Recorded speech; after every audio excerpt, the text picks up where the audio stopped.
The co-main event for Bellator 228 features a rematch between two middleweight greats for title contention. That's right, Gegard Mousasi and Lyoto Machida are finally going to run it back about 5 years later, but the stakes are just as high. Of course, Lyoto Machida won the first fight in the UFC by unanimous decision. It was a 5-round affair.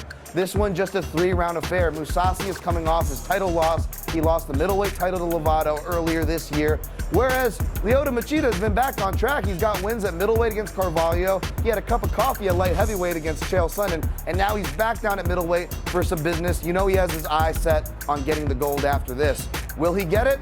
I'm not sure. The odds makers in public are saying Mousasi will get this one by a fair margin. Depending where you're looking at it, Mousasi is listed anywhere from -300 to -350, about a 3-1 favorite, with the comeback coming in the neighborhood of +250 for your underdog, Lyoto Machida.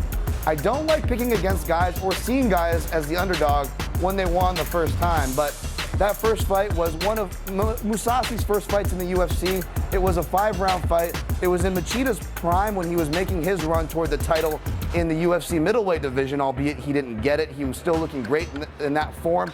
Machida is now 41 years old, where Mousasi, I mean, he is upwards of 40, almost 50 fights, so he has the mileage to compensate for that age. But what I'm getting at is right now where they're meeting, I think Mousasi does have the edge. I think he's still progressed as a fighter. He's athletically sharp, he's mentally sharp, and most importantly, Mousasi's motivated. It was something I was worried about in his last fight, taking nothing away from Lyoto Jr., but we've heard Mousasi since 2016 and onward, constantly taking shots at Machida. I think he's motivated for this one, and for that reason, with 3 rounds, I think an aggressive Mousasi earns the decision this time around. Regardless if you agree with me or not, make sure you keep it locked, MMA Junkie. We'll be in Inglewood all week giving you coverage.